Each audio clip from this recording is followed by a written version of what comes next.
You know, I figured I'd kind of continue with this, what's obviously become a hot topic lately, especially with the fact that it concerns everyone. It concerns everyone from those that monetize at YouTube, basically make a living off their channels, their video, basically make a living off their channels and depend on that, for income, for a source of income, as well as even those that don't, because in a sense, if you're considering someday to eventually monetize your channel and make money off your videos, your channel to get some extra income and possibly permanent income if you want to decide to make that your source of living or your source of how you live or how you make your living, basically your job, where you're basically your own boss. This is something that is very concernable because it seems that you cannot post a video, whether you're monetizing it or not, without worrying whether or not it's going to be copyrighted. Now, a lot of people that monetize, well, let me rephrase that. A lot of people that don't monetize, true, they'll have some copyrights thrown against them. They'll have their videos disabled, removed, the audio disabled, removed. They'll get a strike. They'll get basically the same treatment. I know because I've been there.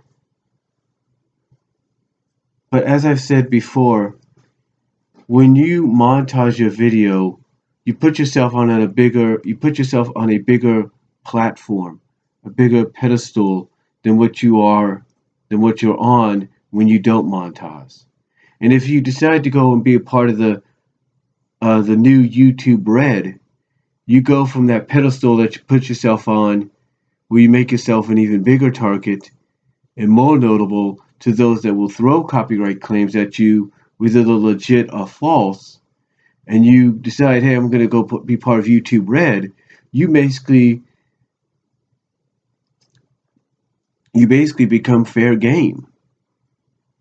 In other words, you basically put yourself on such a pedestal, such a big stage, if you will, that trying to basically fight against copyright would be near impossible, maybe, even if you point out that what you're doing is in fair use. But you know what's funny though? We asked the question to YouTube, hashtag WTFU, where's the fair use? But yet this is a question that should be asked everywhere.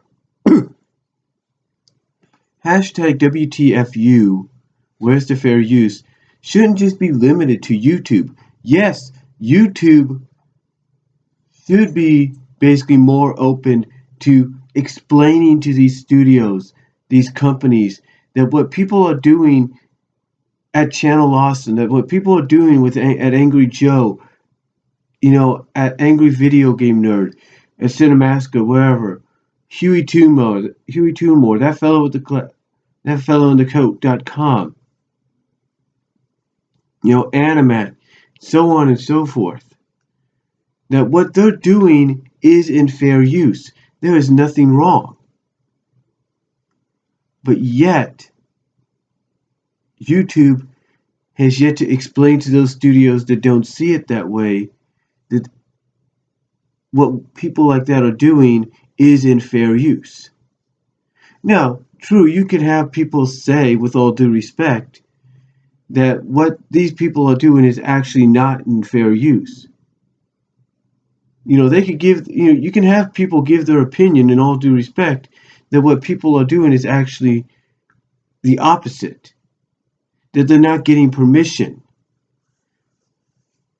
And you're entitled to that opinion.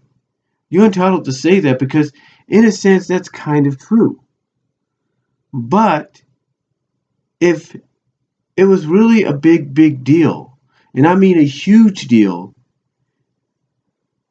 then you wouldn't see YouTube channels of Angry Joe. You wouldn't see Angry Joe reviews on YouTube.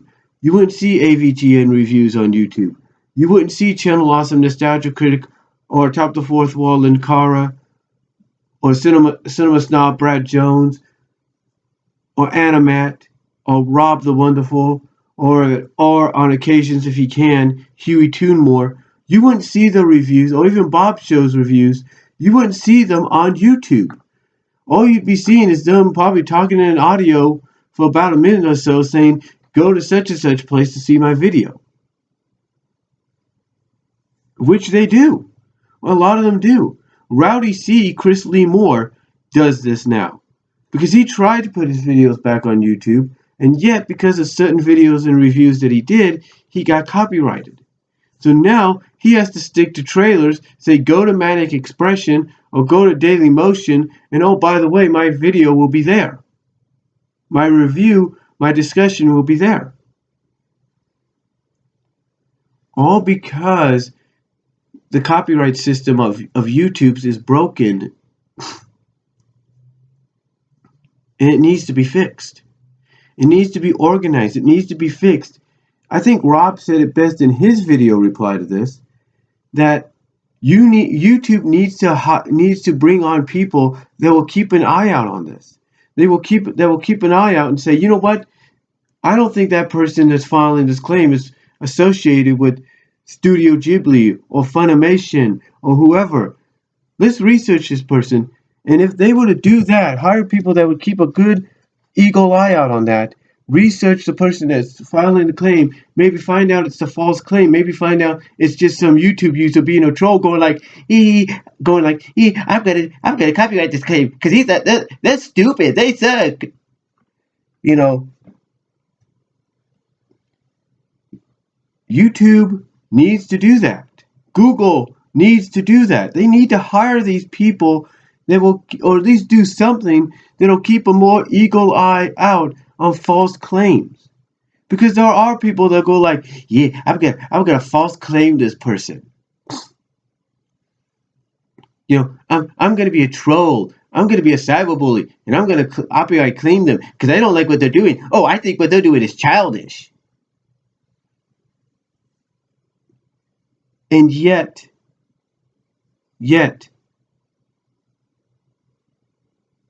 YouTube doesn't do that right now. And this is a problem that those that do make a living off these videos here on YouTube want resolved. Even those that are considering making a little extra income, possibly by monetizing their channels in the future, they want this fixed before they even consider doing it. Why do you think, even with Dailymotion maybe being more lenient, but more like, we don't need to, you know, like Rob said in his case. You know, Rob said that he had a video he did last year, and it got taken down for no reason. And then it happened again. And basically the person on the other end tells him they don't work in fair use. Yeah, they're based in the United Kingdom. I get that. He gets that. But still, this is something that those people at Dailymotion should look into, because they do have a Western audience, if you will, a Western audience, a Western viewership, Western subscribers and content creators that depend on Dailymotion because of the certain situations that YouTube finds themselves in. You know, so yes, they need to consider that what people are doing is in fair use. They need to work on that too. Because this hashtag of WTFU isn't just limited to YouTube. It's not. This is something that needs to be asked everywhere. Heck, I was just on Facebook, and one person put, I think at one of the fan groups I'm a part of, they put up the fact that Nintendo had taken down the Patreon page for the parody of Mario, of the parody known as Mario Brothers Z. Yeah, they took down the Patreon page, and they're doing a parody of fair use. Well, not of fair use, but a parody of the Mario Brothers franchise, crossing over somewhat with other franchises like Sonic. And it's a parody. And yet Nintendo's taking it down. taking that page down. Now, you might say, well, it's because they're making money. It's because they're asking people to donate money to to the Patreon and everything. And Nintendo's got the right to do that because it's their characters. Yeah, I get that. I understand that. But they're not asking for money to because they're claiming Mario and Luigi and all of them as their own. No, they're asking for money to basically create the parody, known as Mario Brothers Z. They're not trying to make money off of the kid. They're not trying to make money off of Mario and Luigi as their own. No, they're trying to make money. They're trying to make money to make a parody that will be non-profit. A lot of what people do sometimes with this kind of stuff with Patreon is to create stuff that's not profitable.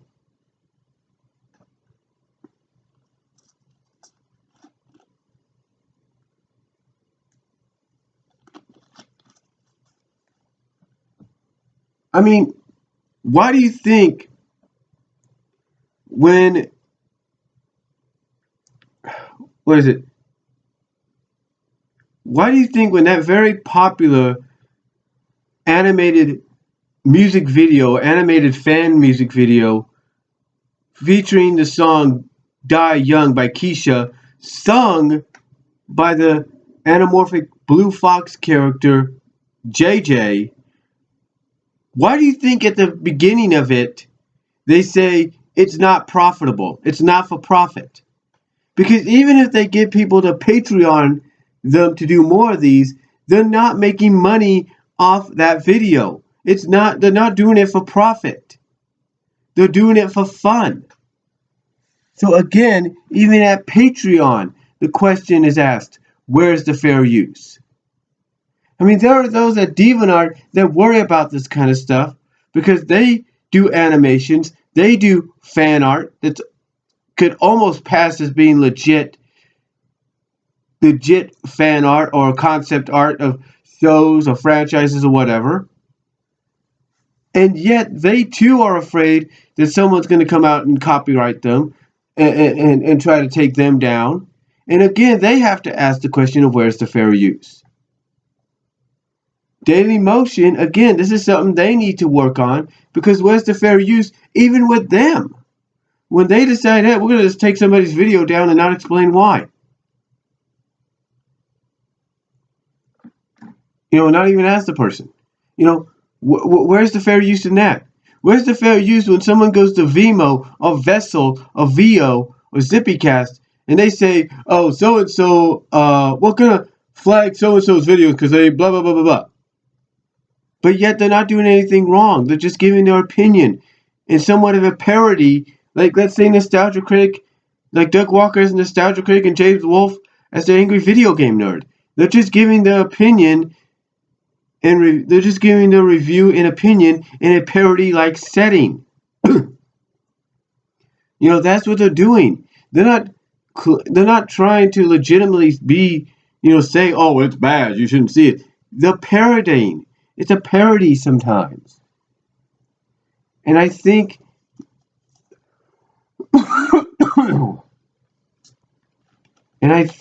that's where Hollywood sometimes doesn't get it.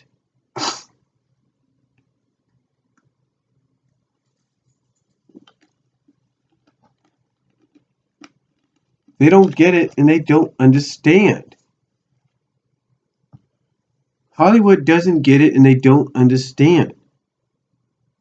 Because like I said before, if those studios out there that don't believe in the fair use concept of YouTube, basically believe in the fact that what guys like Doug Walker and James Wolfe, Rob the Wonderful, Logan Reinberg, Huey Toonmore, Matt Burnett, Animact, Brad Jones, Cinema Snog, Joe Vargas, Angry Joe, if they don't believe what they're doing is fair use, then something needs to be fixed. Something needs to be looked at. If they don't believe in YouTube, in that fair use thing of YouTube's, that what a lot of the content creators that I've mentioned are doing is in fair use, then something's on the fritz. Something needs to be worked on. Something needs to be looked at. Because it's even like Rob pointed out in his reply video. You can have bots, maybe just automatic bots that go like copyright claim beep, or you could just have some kind of cyberbully or troll flag or copyright somebody's video because they don't like what they see, or maybe somebody didn't respond to them on Twitter or Facebook and they just do it out of spite. And then because I know what video Rob was talking about when it came to Angry Joe. That video I think is still up, or it's back up.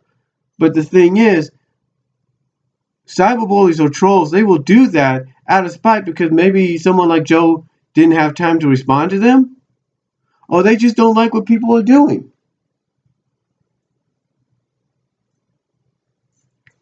I mean, there's a lot of cyberbullies and trolls out there that will do this because they pretty much don't like what guys like Doug Walker or Joe Vargas do. They don't like what they say. They don't like them, period. I don't know if it's enviness because they're doing something that's so simple that they probably feel that. I mean, I don't know if it's envy or jealousy at the fact that guys like Joe and James and Doug are doing something that looks quite simple to do, and they're making a living off it, probably more so than they would at a regular job, and they're getting to do all these cool things. I don't know if it's enviness or jealousy, but if that's the case, but if those are one of the reasons, if not both, for these trolls, these cyberbullies, to put out these false claims that basically do not, they're only there for a limited time, maybe 24 hours at least, and 30 days at the most, just because somebody doesn't respond to them or they're envious or jealous, then it. If YouTube allows something like that to happen, then something is not right because that's abuse of the fair use policy. They're basically taking away someone's right to make a living. They are. They're basically taking away someone's right to make a living.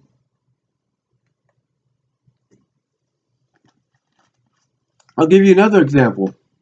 And this will really make you laugh. This will really make you laugh. Will make you wonder, well, not just make you laugh, but make you really concerned about the fact that YouTube's copyright system needs to be fixed. Sean McLean, Zaron Isaac of the Multimedia Chronicles, about a few years ago, and he could probably clear this up better than I can, but a few years ago, had some of his videos copyrighted, had some of his videos flagged and struck upon.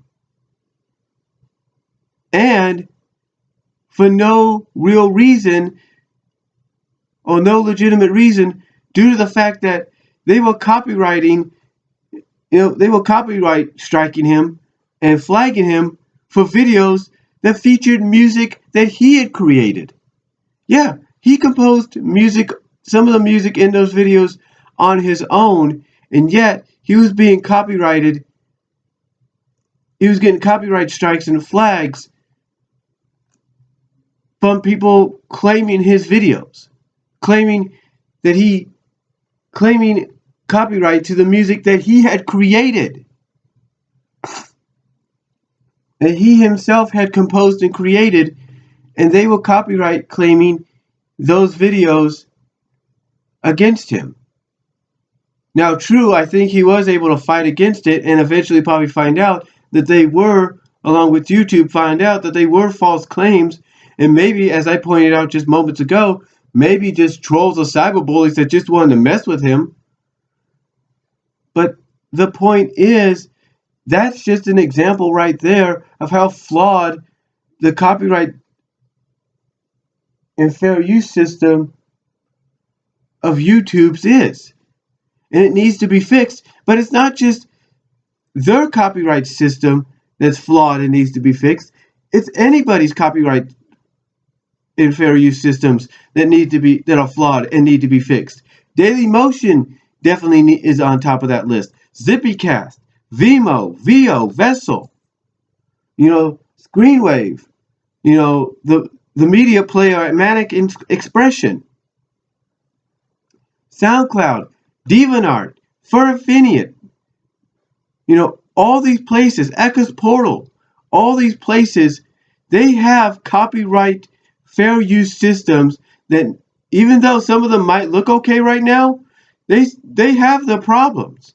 They have the problems, they have the flaws, and they need to be looked at too, so they can be fixed before they too get hit with the question of where's the fair use. Because the hashtag WTFU, where's the fair use, shouldn't just be mostly limited to YouTube. It's a question that's going to be asked and should be asked everywhere. From DeviantArt, from Furfinian, from Vimo, Vio, Daily Motion, SoundCloud, you name it, Vessel, Manic Expression, Echo's Portal, Furfinian, Screenwave. They all have to ask the question. Patreon, like I said earlier, another recent example. These are copyright systems and fair use systems that are flawed and need to be fixed. So the question of where's the fair use, hashtag WTFU, doesn't get asked ever again. And people out there from movie studios, television studios, video game companies can all understand, comic book publishers can all understand that what people are doing is in fair use. That what they're doing, at times, it could be a parody, it could be a review, parody that's in a review that is a parody, or whatever. It's all in fair use. It's in the legal rights, and they're not doing anything wrong. But like I said before, I think some of these studios and companies, they only believe in that if they make money off of what you do. So let's say Angry Joe, his next angry review is on Street Fighter V.